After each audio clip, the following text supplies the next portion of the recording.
I think we're rolling. The infamous Wicker Man. Buddy, killing me will not bring your goddamn honey back. I know it. I won't kill you, my man. I promise that. I was taxing a little. Yeah, so this was a movie that I felt like had a lot of potential to be good. Tons, for sure. I like the genre.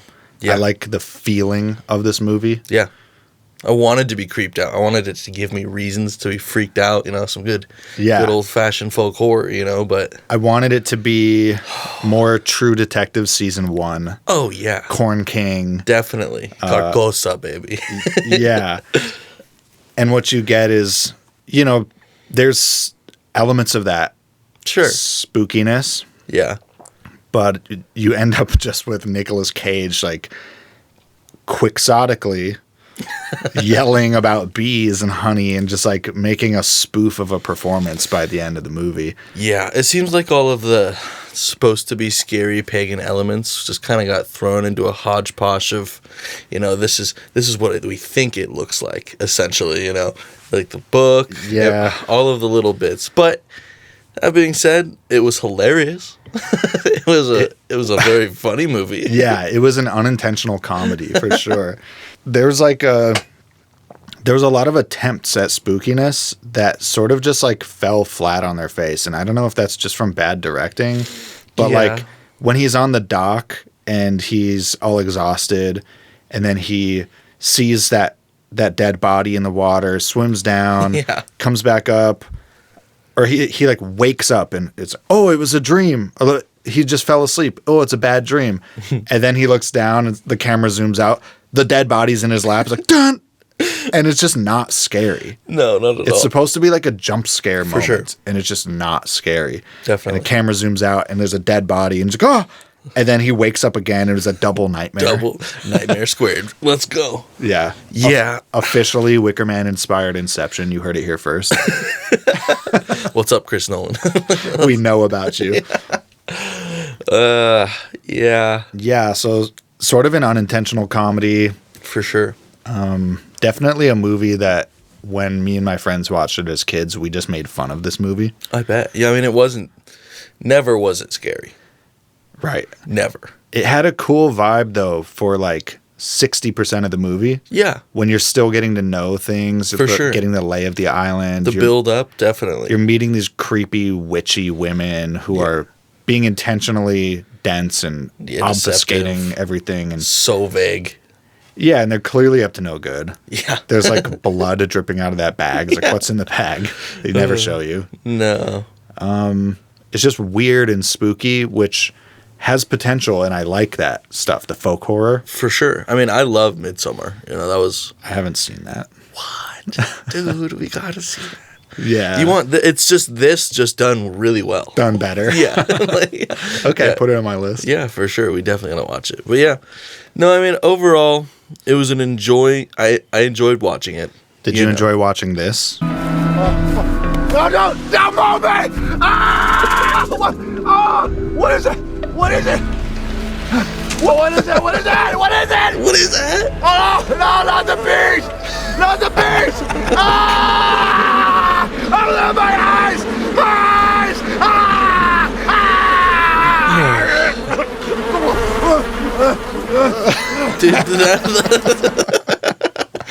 Yes, I did enjoy that. That was probably my favorite part of the whole movie. We should talk about just the overacting in like the last 20 minutes of this movie. Yeah. Nicolas Cage is in this scene wearing a cage, like a mask on top of his head, and they're pouring bees into the top of it with a funnel. They're clearly CGI bees, so they're not there. They look so bad. And he's just 2006 bees. Yeah, they're 2006 CGI bees. Yeah, come on. And yeah, he's just like writhing, wiggling his head, like, yeah. And it's so clearly just like not happening. No. Like this is I'll say it's the worst acting I think I've seen from Nick Cage so far. Yeah. I mean, like Vampire's Kiss. Oh, it's different. It's a different bad. Yeah. because this should have been right up his alley. I feel like he should have done a really decent job with this, Right. but he didn't. It's just not convincing. No, it's like he was just phoning it in just for the monies or something. But I don't think that would be the case, really. Yeah, I don't know. It's sort of why I question the director too. Yeah. And like the editor maybe. Yeah. Because it seems like the script is okay, although it's got its criticisms, which we've learned about by reading about the other movie too. We can get into that later, the differences and why this movie had such a bad reception. Yeah.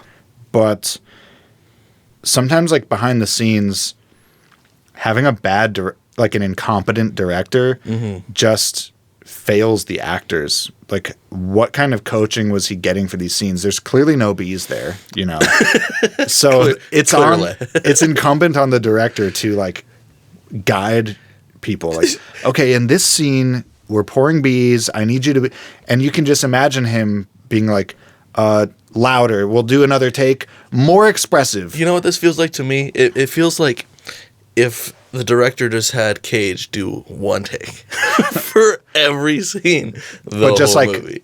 Well, earlier in this little climax, there's a moment where hold on, I've got it written down. Yeah. What does he say? There's a moment where he has a doll that he finds in the crypt, and it's all burned. Yeah. And he's confronting Willow. He's like, how'd it get burned? How'd it get burned? How'd it get burned? How'd it get burned?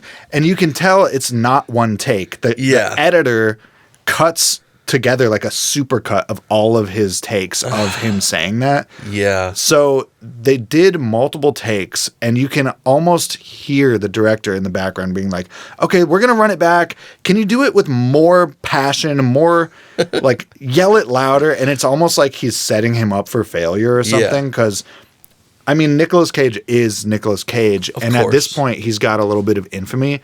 And I almost wonder if the director's like goading that out of him. Interesting. To make it memey, artificially inflating the Cage level.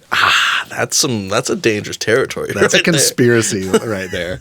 Artificial Cage, dude. Yeah, that tickles me the wrong way. I'm not gonna lie. Bring it up with the director.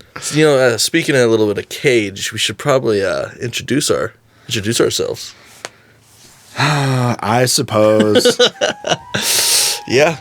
This is the Booty Whiskey Podcast. This is the Wicker Man episode. Wicker Man, 2006. I've been waiting for this one for a while, not because it's a good movie, but because it's a bad movie. Yeah. I'm a big fan of B movies. Unintentional ones too. Yeah. So I'm your host, Patrick William. I am a begrieved police detective who is taking a leave of absence to do podcasting as a form of therapy. Wow. My therapist suggested that I find a new outlet because when I witnessed that tiny little blonde girl burned to death in the backseat of a Volvo, it really did a number on my psyche. That's a good reason, man. I'm glad I can be here with you. I'm the co-host, Austin. That's my court-appointed therapy friend. Yeah, but little does he know, I'm actually trying to start my own cult on a little Pacific Northwest island. And, keep it up. You can come. Dude, getting that island won't bring back your goddamn honey. You are wrong. I talked to my therapist. They said that I could get my honey back. My therapist knows your therapist and has been telling me all about your sessions. You bitches! You bitches! You bitches! Your therapist is betraying you! Telling me all about your sessions. You bitches. Oh, yeah. This movie's pretty incredible from a meme standpoint. It is. It had a lot of potential immediately. It is Vampire's Kiss level of like containing famous Nicolas Cage meme moments. Yeah. How'd it get burned? You bitches! Oh, not the bees! Yeah. It's just so quotable for Nick Cage fans.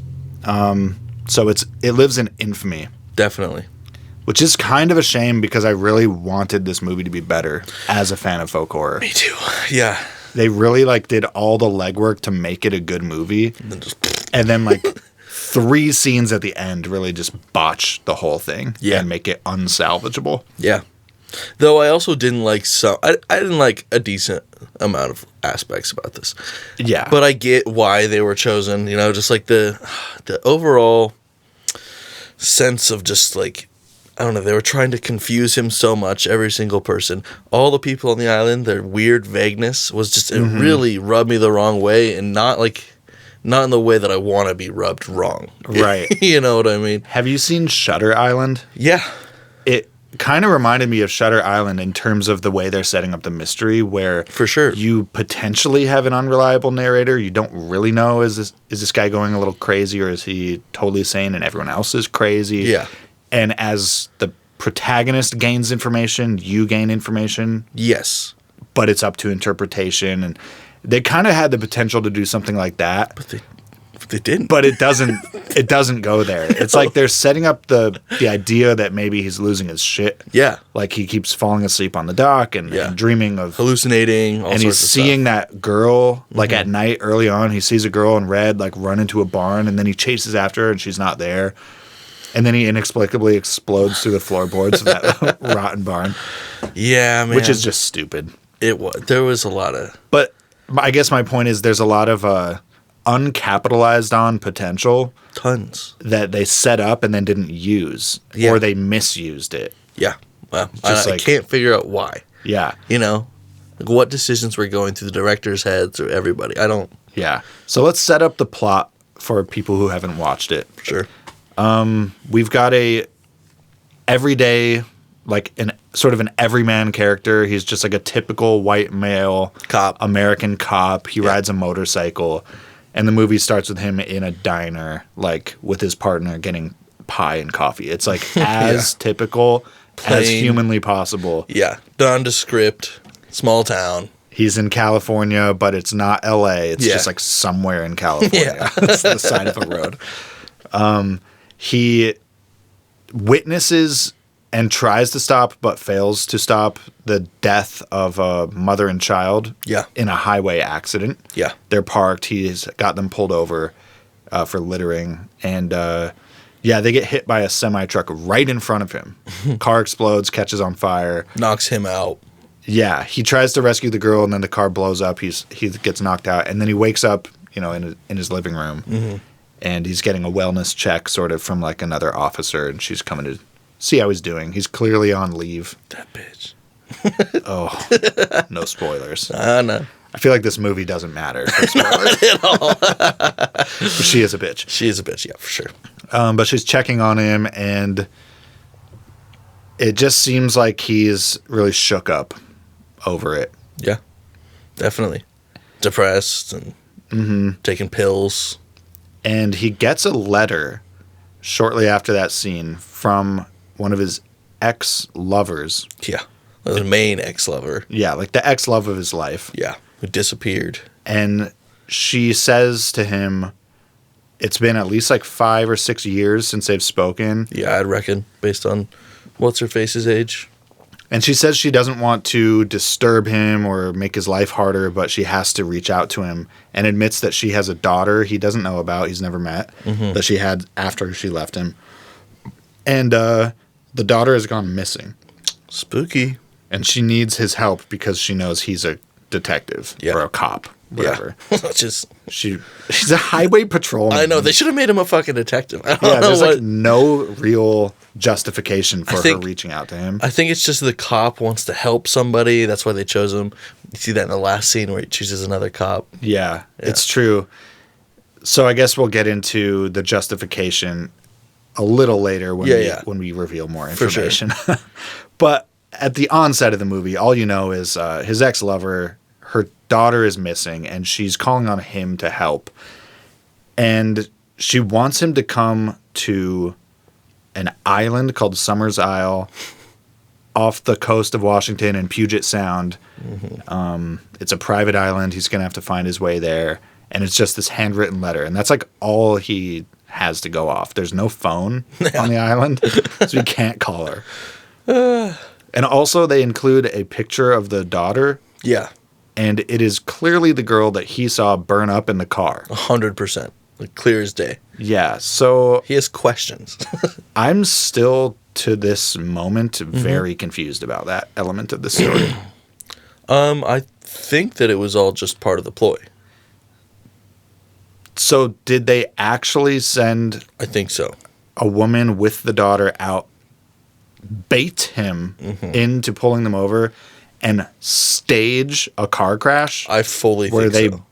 nearly burned to death and escaped? Why else would the bodies be gone? Yeah, because he says there's that they no never other- found the bodies when Yeah. he's talking to the blonde police detective. Yeah. And it's like inexplicable. He sees them get hit by the truck, and the car explodes with them in it. And then there's no bodies. No, somebody And- was waiting down there just ready to rescue. And then it's the same girl in the picture. Yeah, that's, well, creepy pagan shit. Fuck you. Yeah. You don't get any Anyways, answers. it, needless to say, piques his curiosity. He Yeah. feels compelled. Not only is this his ex-lover, she's got a daughter, but somehow it's the same girl he saw die. And so he has to go check this out. And then he does. He just like makes his way to the island. It's very spooky. He has to bribe a little like seaplane pilot Little plane courier guy. who does deliveries to the island. He's like, how about my twin brothers Grant and Ulysses? He gives him $100. And the pilot just gives him this look like, that's and then they're enough. flying. It's like, Cut to yeah, flying. that's the number I was looking for. 100. So little. Such a low bribe I for know. violating this private island's airspace. Yeah, for Because sure. he's going on and on about how they're very private, and it's like It's $100. he can't bring you because they're very private, etc. It's like, my twin brothers, Grant and Ulysses. Those brothers will grease them wheels, my dude.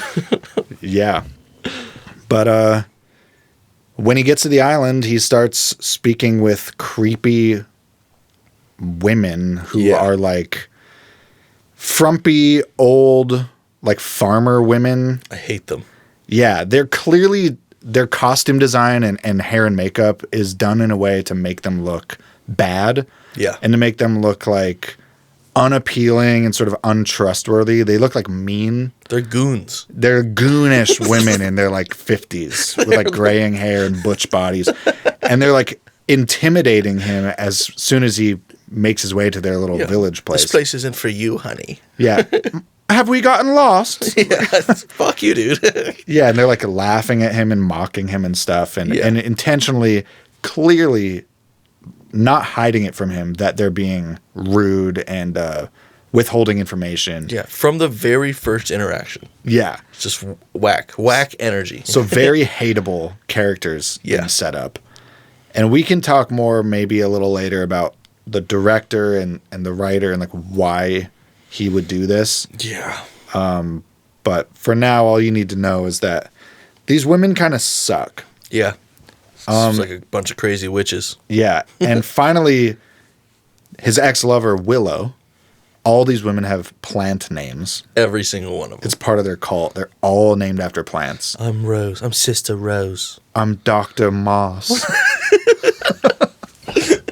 Except for the queen, the Summer's Isle. Yeah. That's not some fucking plant. Mother Summer's Isle. Maybe it is some sort of medicinal herb. Queen Mother? Yeah. Some sort of like ovulation herb. No, thank you. Lady Summer's Isle. That's not the herb I'm cooking with. Finally, Willow Woodward, his ex-lover, kind of like he drops her name, I think, and that bails him out of this sort of interrogation. Yeah. And they let him further into the island. Yeah, which is strange, too. I don't know. I have an invitation. But yeah. Yeah. And it's not until he says her name that they like pretend to remember her. Like, Yeah. oh yeah, we do have a Willow. I forgot.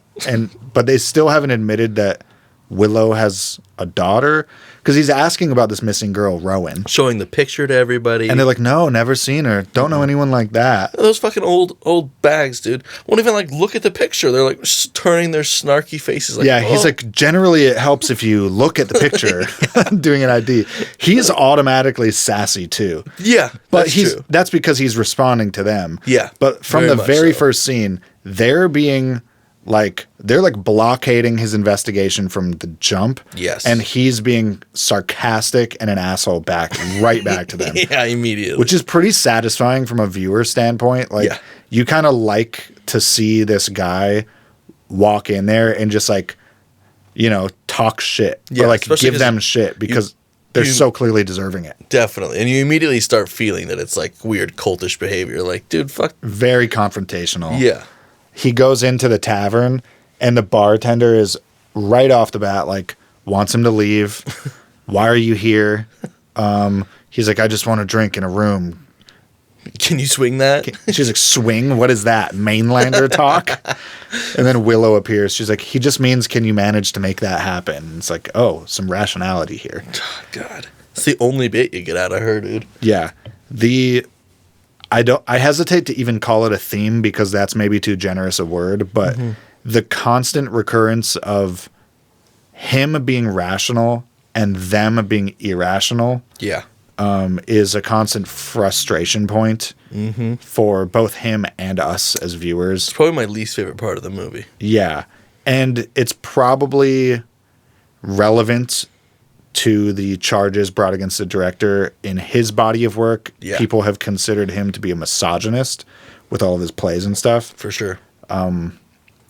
So it's worth like keeping that in the back pocket as these scenes unfold because the women are always like irrational in the way that they engage with him. And he's always like, he's a detective, so he's investigative. He's inquiring, curious, scientific. He's like, if this happened, then where's the body? And then they're like, I forgot about bodies. Like, it's like, what? Bodies? Yeah. Yeah. No, I don't think there's a single woman in this film that's portrayed in a positive light.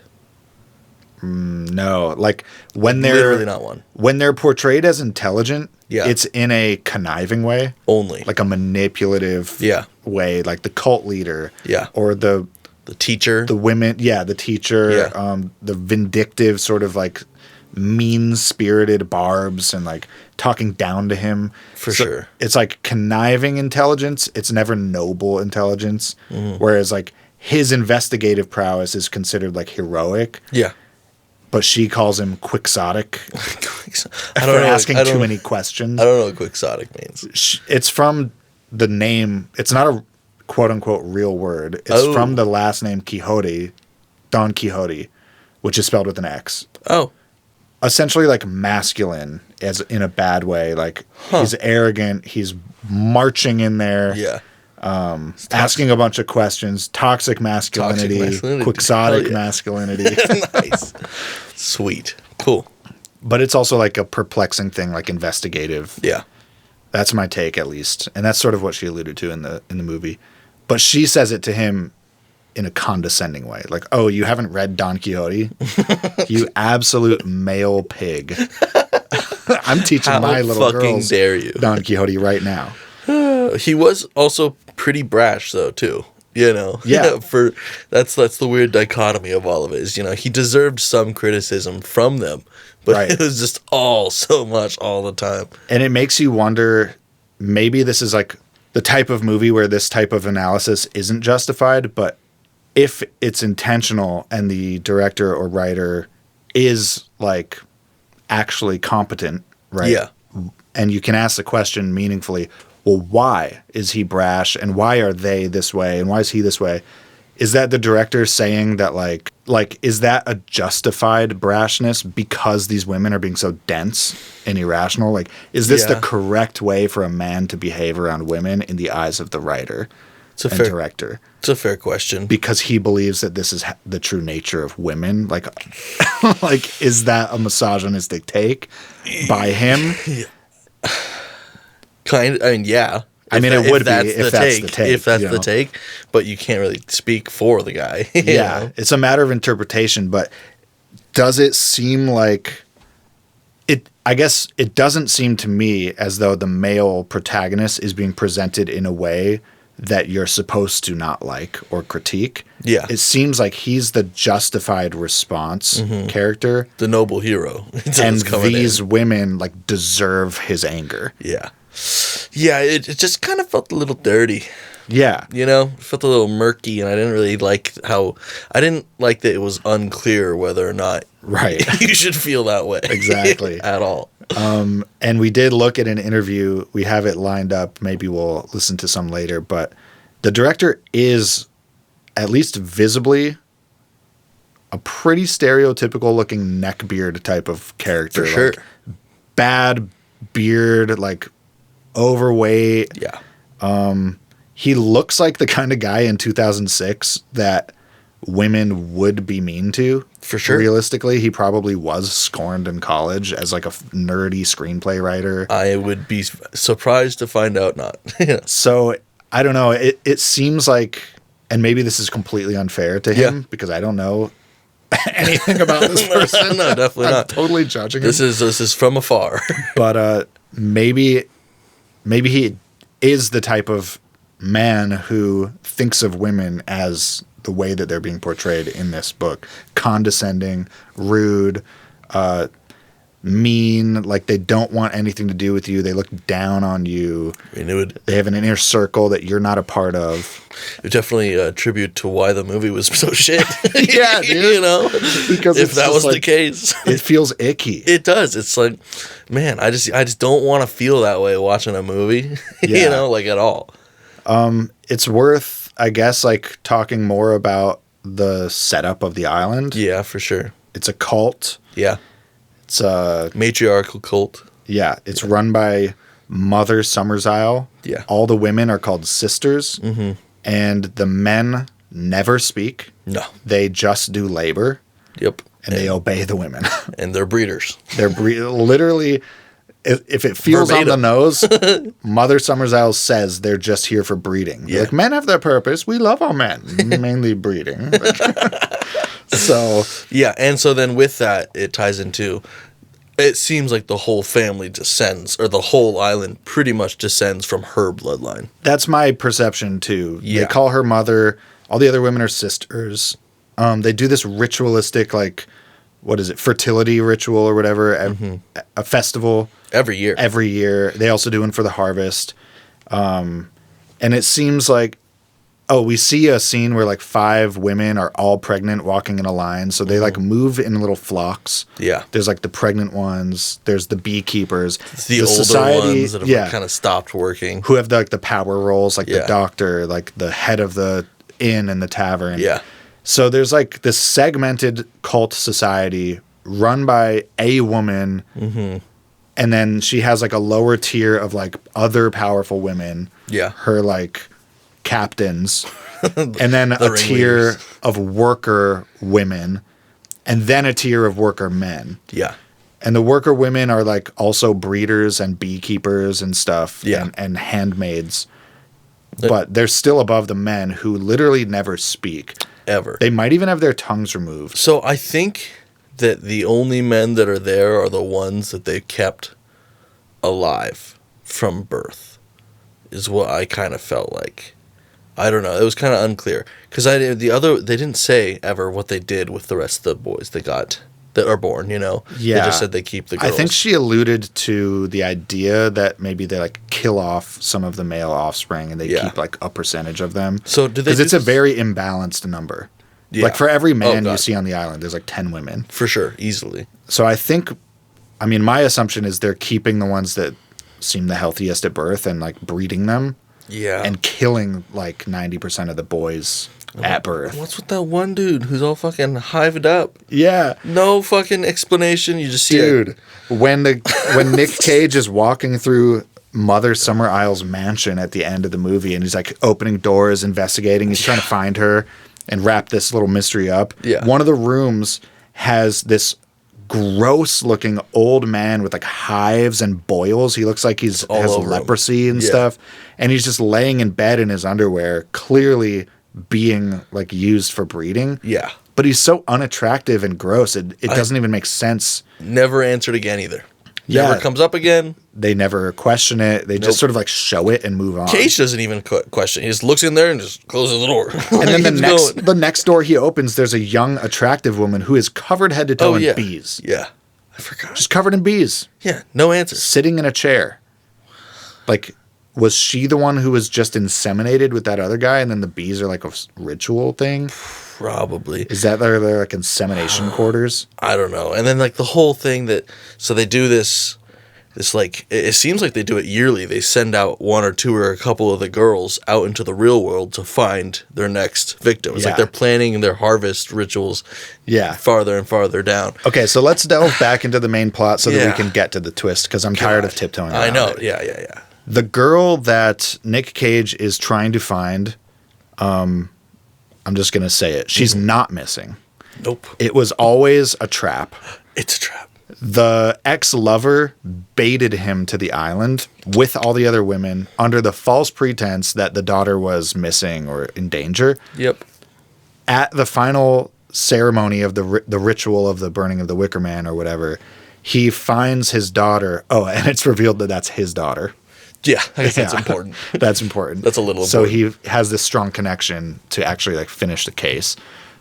He finds out that his daughter, he sees her up on like a sacrificial altar. Mm-hmm. Again, it's just bait. She was never going to be sacrificed. He goes and scoops her up. He's in the bear costume. That's a little thing we just skipped. Punches out a woman in a bear costume. Punches out two women. And drop kicks, like high kicks a woman in the chest into a wall full of jars and shatter. Yeah. There's a whole like awesome climax scene where he just has a real fuck it moment. You can see it on his face. Oh, definitely. He's like sweating and he's just like, lady, I have had it with all this bullshit. I kind of get what's going on here. You are between me and my daughter.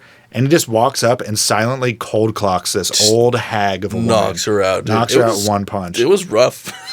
It was very satisfying to watch. It was, yeah. Because like, she is an awful character. Definitely. But So I was rude. like, damn, I wasn't expecting it, even though I've seen that before. It is very bizarre watching a man hit women on screen. Yes. In a context where it feels justified and you're like rooting for it. Yes. It feels weird. Feels real gross.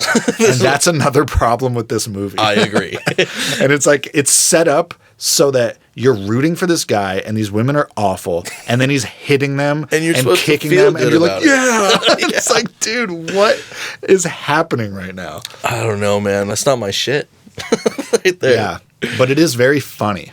It is. I mean, that's why I feel like he's almost using the misogyny as part of humor. Like, I feel like he knew this shit was gonna be funny, dude. And that's why he's like dialing Nick Cage up. Yeah. I think he's like goading him on to be more bombastic with Nick his performance. Cage get used? I think he might have, dude. Did he get outplayed? Is this... Wow. Oh, no. He got pumped and dumped. Cagey baby, come on. Nicholas got taken for a ride here doing? in a misogyny platformer. Oh, no. Killing me is not going to bring back your goddamn honey. You bitches. You bitch. Sounds like Dennis Reynolds. Dude. Do you bitch? But yeah, I mean, then what happens after that? Okay, well, he rescues, in air quotes, he rescues his daughter. They run off in the woods. They get chased around. The daughter sort of like escapes, I guess, or she's just like running. Yeah. And he follows her, but she circles back and leads him back to the women and runs up to Mother Summerisle. I did it, Mommy. Did I do good? And he's like, let go of her. And she's, and they're all like, you did a great job, Rowan. And quickly it's dawning on him that he's just been set up. Yeah. His daughter was never in danger. The whole thing was to get him to the island, and he's actually the sacrifice. Yes. And silly. Yeah. They said something about like it needing to be him because he has a blood connection to the island because his daughter is his descendant and he mated with Willow. Just some pagan shit. Dude. Yeah. It's just sort of like vaguely unexplained pagan It's excuses. Yeah.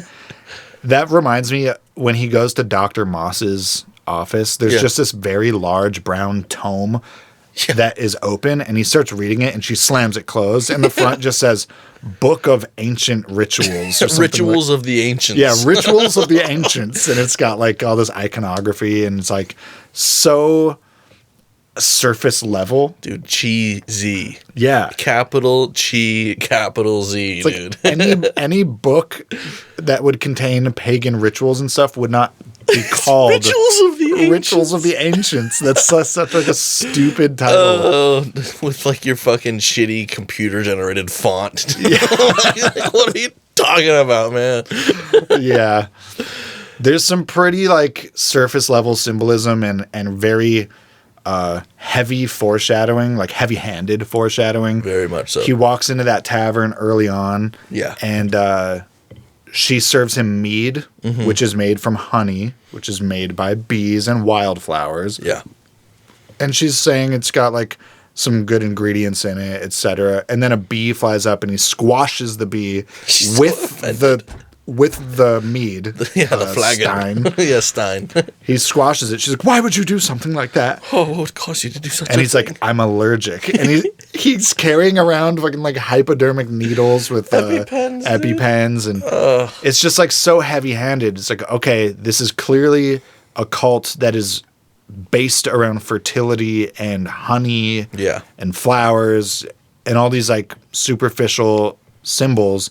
And then he's fucking allergic to bees and has an EpiPen. That's so in your face. And that's like the first two scenes of him being on the island. Yeah, I mean, and then when he's talking to the teacher, and like she lets it slip that that Rowan's there, and then he goes outside, and she's like, "She'll burn to death." And then he's like, "What was that?" She's like, "She burned to death," or something. He's talking. Like, okay, come so on, man. He's investigating this school teacher. Yeah. She's in front of 20 blonde children, all girls. They all look the same. Very creepy. And there's one empty desk. Yeah. And he's like, "Is that Rowan's desk?" And she's like, No. Definitely not. He's like, "Definitely not." He passes the photo around. All the girls like, "Never seen her. Nope, we don't know."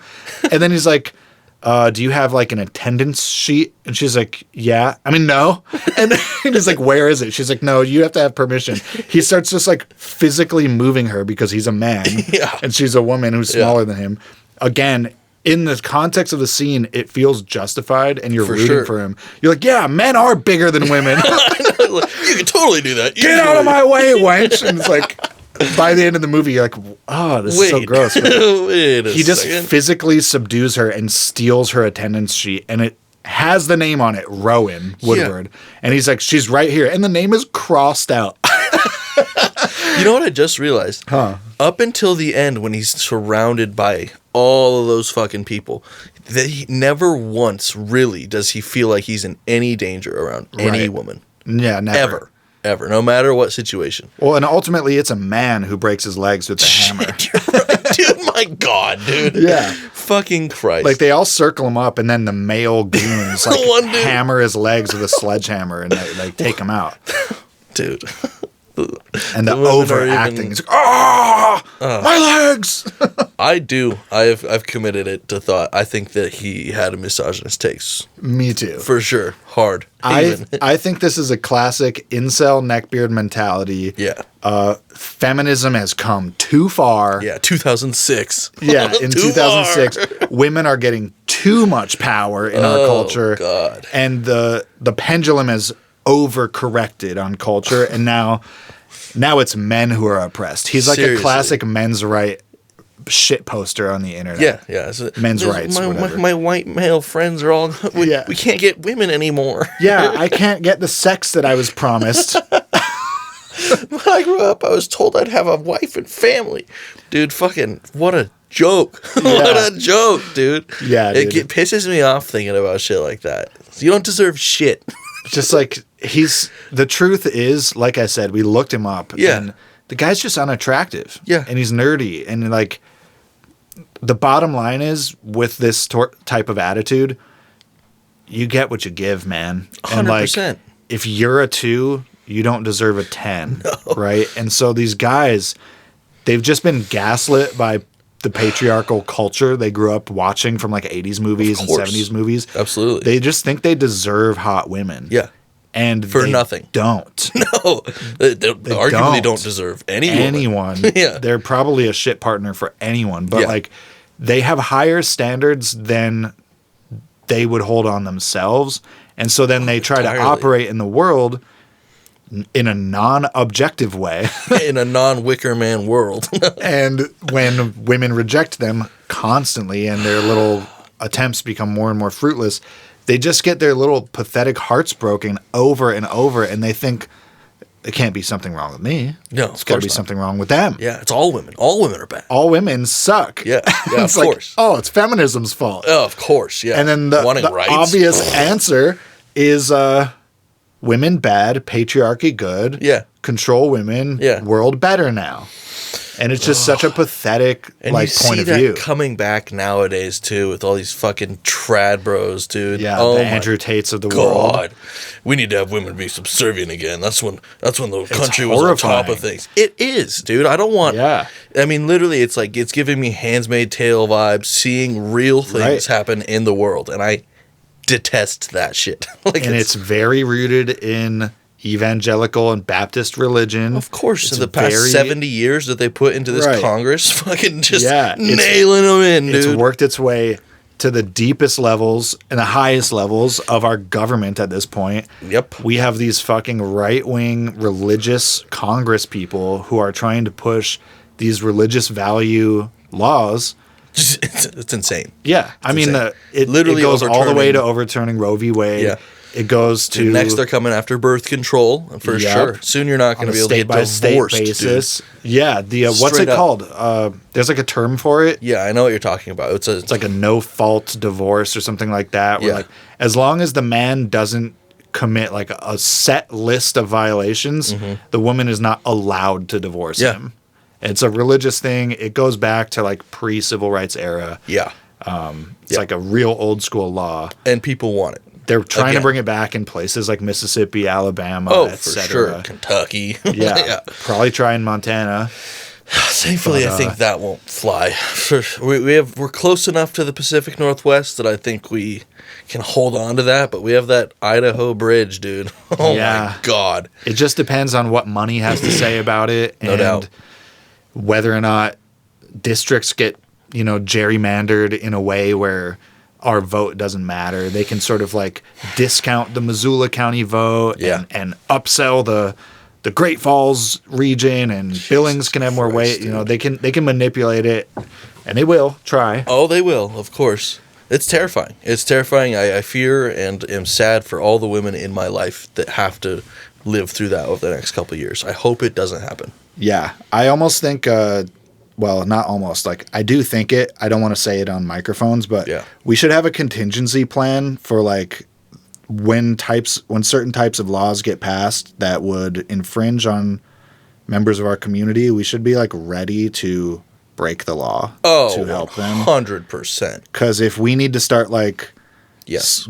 don't at me, sheriff department, but if we need to start like smuggling in abortion pills or like Contraceptives, medications, even. yeah, If it gets that fucking or just bad. help people get to places Yeah. subtly, like get someone to Oregon. There will be or those sort of organizations that pop up. Yeah, that like will happen. Underground Railroad-esque Exactly. type of mentality. Yeah, Like get you over to Washington, get an Yeah. abortion, get your fucking health care done. that's going to become very important if we can't defeat Trump in this election. yeah. And then B, if we can't sort of like overpower this Supreme Court You have 6-3 majority that we've got right now. You just have to. The country has to steer away from this fascist lean that it's gotten. The I'm last really couple of years. hoping that this sort of big fascist spasm Yeah. is like the last spasm of a dying breed, and I then hope when the so. boomers start to die off, I hope so too. and well, I mean, it's just and the- maybe World War III comes to sizzles out or something. Hopefully, like Jesus we can Christ. return back to some normal Well, routine. with any luck, this is just the farthest the pendulum's gonna swing right. Yeah. and then it'll be so shitty that we can see it swing left. Progressivism can permanently. like push back, and we can codify these things. Yeah. because that's the main problem that we found ourselves in. Is Roe v. Wade was determined by the court, but it was never codified into our laws. Exactly. Which why the well, I mean, I'm sure they did everything they could. They felt like do. they didn't need to because of the Supreme Court case, and then all of a sudden it's like, well, the Supreme Court is now a joke, dude. yeah, it's a clown festival over there. Jesus Christ. So that's all from Wicker Man. Thanks, Neil. What was his name? Neil fucking LaBouc or whatever. LaBute. Yeah, dude. Yeah, No, LaBute. thank you. This is the type of reality that his men's rights thinking leads to. Yeah. The Andrew Tates of the world. Absolutely. And Fuck off. I mean, it will be apparent the sort of justice that is needed as things happen. Yeah. For sure. Okay, let's try to steer this back to, back to the Thank you, movie. listeners, for the booty whiskey. One thing that happened that was ridiculous is in the opening scene, the girl in the station wagon that he sees burn, who is Rowan, she throws a doll out the window, which is what triggers his response to pulling them over. Littering. He leans over off of his motorcycle Scoop. while driving it and just scoops it up off the highway. That little scoop. Going like 60 miles an hour. He's like, whoop, gotcha. You ain't littering in my part of town. I was laughing at this movie within the first 5 minutes because for of sure. shit like that. It's just so ridiculous. It's like, why would you include that in a ostensibly like a serious horror movie? Yeah, It's a joke. It's like the director knew this was going to be a joke. I don't think he took it. I think the criticism is all totally fair when you're comparing this to the last Wicker Man. Like, Yeah. it didn't feel like he's treating any of the subject matter seriously. Yeah. Any of the actors seriously. You know, it kind of feels like he was manipulating Nick Cage Agreed. to being this guy. You know, it was a big old mess. Yeah. It was just a big stinky mess. In reading some of the reviews, we haven't seen the original movie from Yeah. 1973. I would but- like to now. Me too. I'm Yeah. curious. But some of the contrasts that were drawn by the reviewers make a lot of sense as to explain why this movie did so poorly. Yeah. In the original, it takes place off the coast of Scotland, and in the United Kingdom, they have a very strong, like, authoritarian religious background, Definitely. which they try to represent in this movie via, like, the Salem witch trial references. for like 4 seconds. It's just one line of dialogue. yeah. But in Scotland, that would have been a very real, sort of omnipresent reality, the religious context. Absolutely. I mean, and- pagans were looked down upon. Yeah, at that and time. so in that original movie, our main character is a chaste virgin, a religious Christian man who values, like, all of those, like, sanctity vow type of things. Very much so. I mean, devout. What did you say? Catholic? Probably. Yeah, I whatever. don't know. Whichever denomination he is, Yeah. he's not having sex. He's waiting Yeah. till marriage. God's got to be a part of the marriage, etc. And then you have know off it, the baby. coast. You got room in there for me, baby. Hey, it's me. God. My cock is throbbing. It's me, her, and Jesus. Nothing like it. Off the coast, you've got this sect of pagans who are like sexually liberated. Yeah. They don't follow the laws of the church.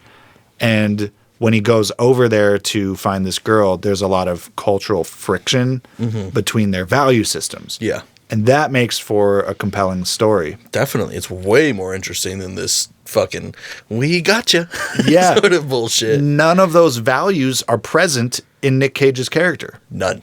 They Zero. don't address it at all. He's not that way. He's not a religious person. No, he's just a normal shitty cop. Yeah, he's just a basic California guy. Yeah, And he's bringing like no strong values or character background to the equation. So you've got this like honey cult of matriarchs with like a breeding fetish. Yeah. But then you have nothing that he is bringing to rub up against that. No. To create story friction. It's just like the weirdness. he's just a sacrifice. Yeah. That is it. He's just a sacrifice. He just has to experience them not telling him what the fuck he wants to know, and then Yeah. they get him.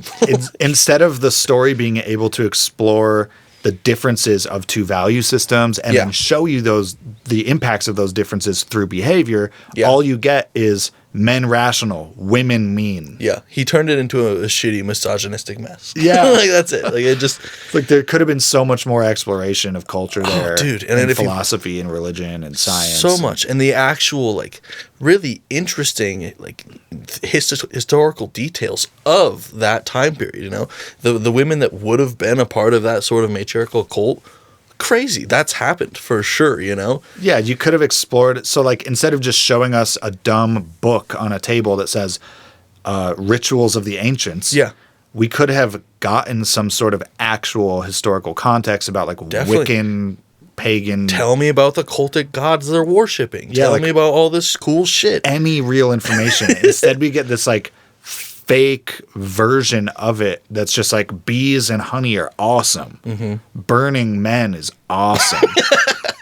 Fertility harvest. It's so shallow and stupid. Dude, this is we got to watch Midsommar because it's just this so much better, and they did such a good job researching actual Norwegian mythology, and it is very good. It's my favorite folk horror I've ever seen.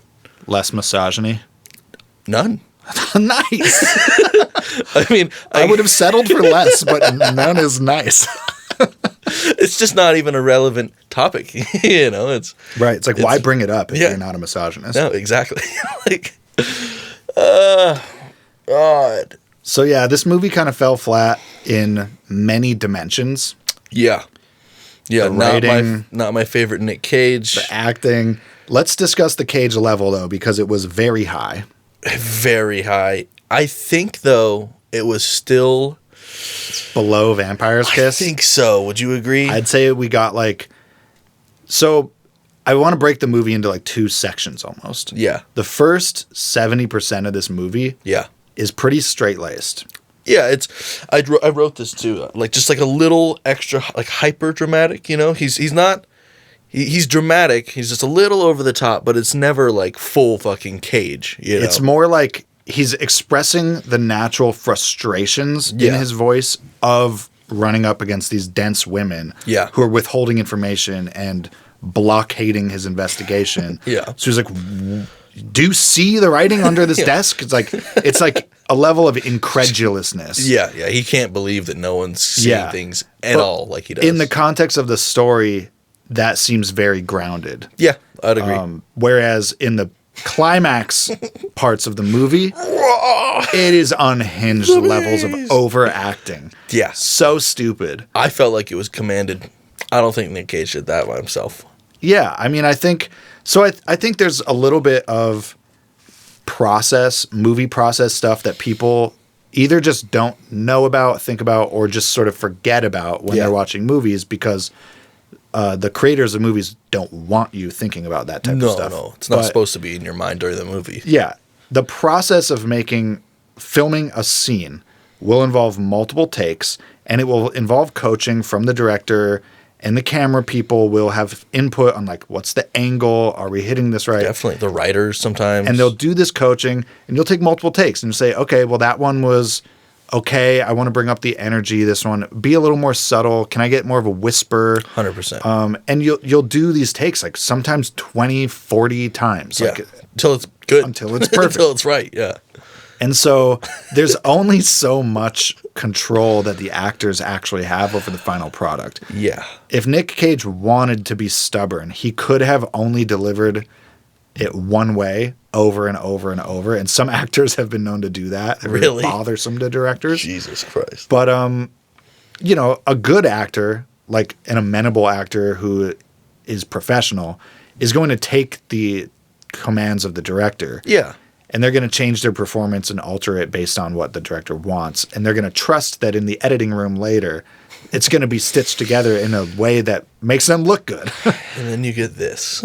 Yeah, so I kind of don't even blame Nick Cage for those act out moments where he's like belligerent. He's like, what about the bees? How'd I get burned? How'd I get burned? I just don't believe he would have done it like that the first couple takes, and they were just like, energy, up. Yeah. And then they splice in the bad one to make it more memey. Yeah. And if I was Nick Cage watching that final product, I'd be like, I don't remember doing it this way. We looked it up, too. We were looking at interviews. He hasn't done a single interview about that since that one right after he came out. I feel like he does not. Should we watch it? I think we should, yeah. We should check out what he's got to say. Yeah, definitely. Question for you. Now, you must get offered a countless number of roles. Right. Why did you choose to do the Wicker Man? It was a personal reason to begin with. My friend, a punk rocker, Johnny Ramone, who's no longer with us, was a huge fan of horror films. And I would go to his house, and we would watch his favorite movies, and he had a list of ones that I had never seen. And he mentioned The Wicker Man, and I was aware of it because I'd seen the poster for it when I was a boy, but mysteriously the movie never really came out, or I didn't have access to it. And I watched the film with Johnny, and I was profoundly affected, especially by the end of the movie. And so I thought to myself, well, wouldn't it be interesting to kind of bring this back? Not too many people I know are aware of it. Wasn't there also a point, even when close to his death, that he asked you again about the movie? He was in the hospital, and and I think what was not unlike a haze, he asked about the Wicker Man. Is Nick doing the Wicker Man? So, Which, in fact, we dedicated at the end of the movie for Johnny yeah. Ramone. So if you stick with us through the movie, you'll see for Johnny Ramone at the end. Now, this is not my question. This is coming from one of the people on the internet. Why is Nicolas Cage the ideal hero? Yes. Why is Nicolas Cage the ideal hero? Good luck. I don't know how to answer that. There's the equivalency of what we call a modern hero, rather than, say, Greek tragedy. The tragic hero in literature had to be, someone who was a king of royal descent, so that an audience would watch that figure and have this cathartic experience, which was, if that person can fall, imagine what can happen to me. And I think that in a way that actors, movie stars, have replaced that kind of idea for us today. You bring in all the elements of a star to this part, but you're also someone that people can identify with. They've seen you play leading men, they've seen you play character parts. People can very easily say, he is me, I can experience this through his eyes. I think that people identify with you in a way today that makes it heroic for them. They believe that they can overcome the same kinds of obstacles. So that's why I think you have such a close connection with an audience. I don't like that guy. I don't like that guy at all. Yeah, that guy sucks. Look at that fucking neck beard, bro. We should probably talk about his hairline real quick. I don't have anything to touch on that interview. No, that was... We might cut it. Yeah, that was hot trash. Yeah. His hairline was deeply receded. He had not yet bought the plugs. It's thick but receded. I feel like this is like post thickness treatment. It's a little wispy on top too. Like a little. It's it's full of hair, but the hair that's there is thin. Yeah, if that makes sense. Yeah. Full and thin. It's like all there. Yeah. He hasn't gotten the skin graft yet. But it's like wispy. It's like very light and small. It's like blowing in it the smallest breeze. And he's got some deep widow's peaks. Dude, thank goodness.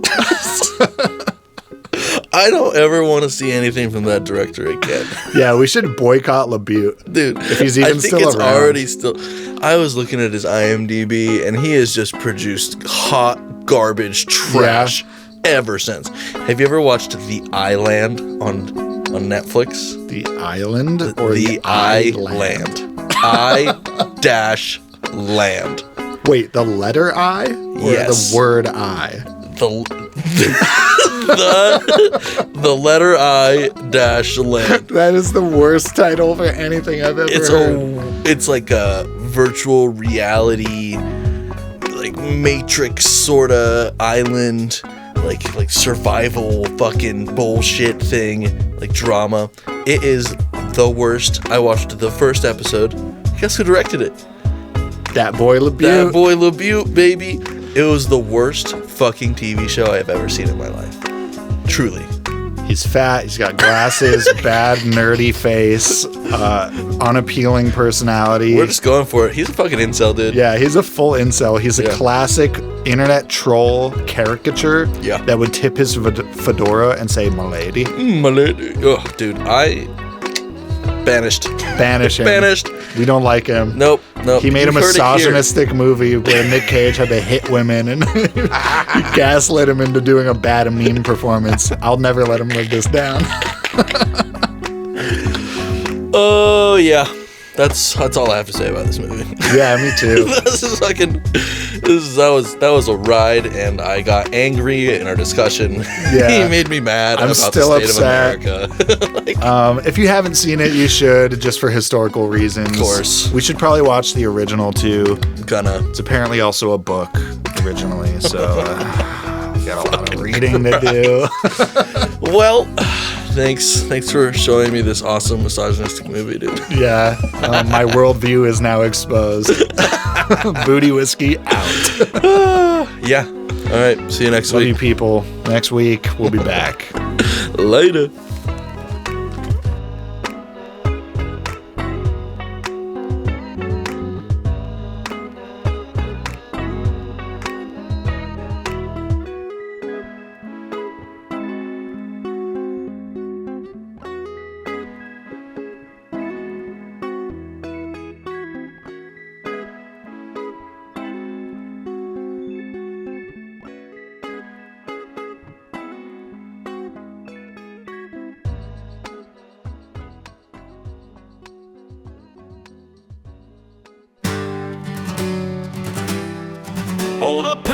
grainy island, leave a woman in a sacrifice. The Wicker Man will be burned, Nicolas Cage will give his life. The women sting like killer bees, buzzing around their queen.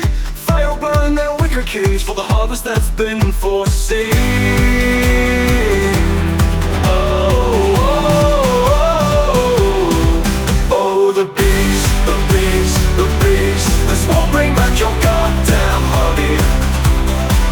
Oh, the bees, the bees, the bees. This won't bring back your goddamn honey. The bees, the bees, the bees.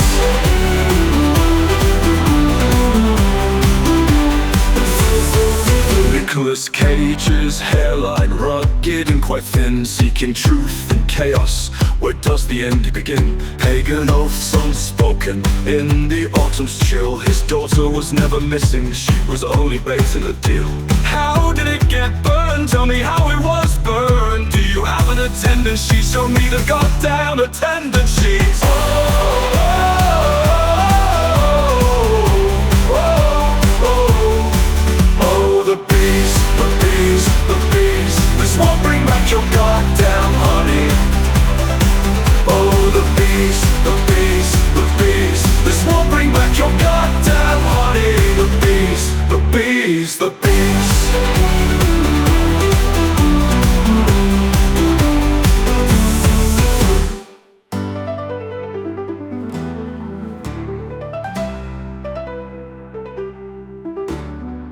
Nicolas Cage's hairline rugged and quite thin, seeking truth in chaos. Where does the end begin? Pagan oaths unspoken in the autumn's chill. His daughter was never missing, she was only bait in the deal. How did it get burned? Tell me how it was burned. Do you have an attendance sheet? Show me the goddamn attendance sheet. Oh, oh, oh, oh, oh, the bees, the bees, the bees. This won't bring back your goddamn honey. Oh, the bees, the bees, the bees. This won't bring back your goddamn honey. The bees, the bees, the bees.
Won't bring back your goddamn honey.